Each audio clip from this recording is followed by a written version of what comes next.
Hello बच्चों, चलिए प्रश्न देखते हैं। हमारा प्रश्न है सेंट्रल डोग्मा क्या है। आइए समझते हैं। बच्चों, सबसे पहले हम अपने प्रश्न की मुख्य अवधारणा देखेंगे। मुख्य अवधारणा हमारे प्रश्न में पूछा गया है सेंट्रल डोग्मा क्या होता है। आइए लिखें सेंट्रल डोग्मा।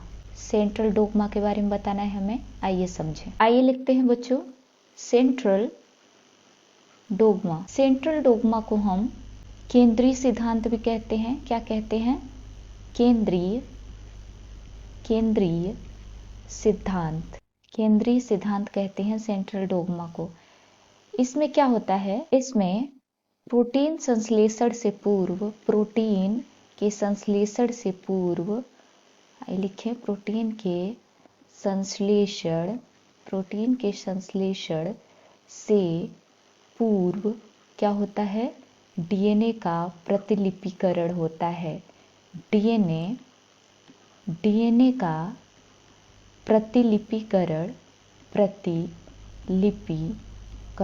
होता है, जिसमें कौन कौन मुख्य भूमिका निभाते हैं? जिसमें एमआरएनए, आरआरएनए और टीआरएनए। एमआरएनए संदेशवाहक आरएनए, आरआरएनए मतलब राइबोसोमल आरएनए और टीआरएनए यानी कि स्थानांतरण आरएनए क्या निभाते हैं? सक्रिय भूमिका निभाते हैं। सक्रिय भूमिका। अनुलेखन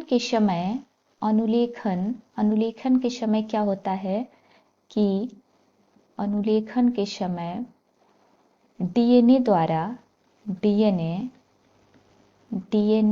द्वारा प्रोटीन संश्लेषण की सूचना एमआरएनए को स्थानांतरित की जाती है। प्रोटीन संश्लेषण की सूचना किसको स्थानांतरित की जाती है? एमआरएनए यानी कि संदेशवाहक आरएनए को क्या की जाती है? स्थानांतरित की जाती है। और फिर आरएनए से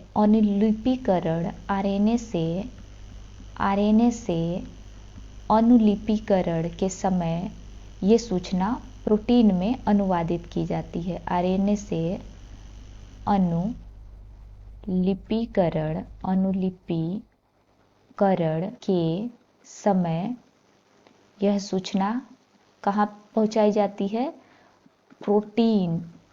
प्रोटीन में अनुवादित की जाती है। प्रोटीन में अनुवादित कर दी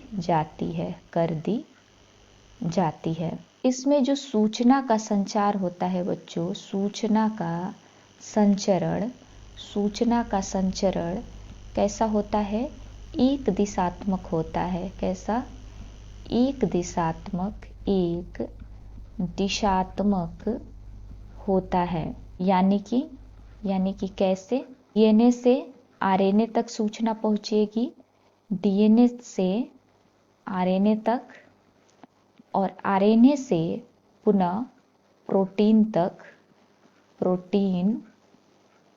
प्रोटीन का संश्लेषण होगा।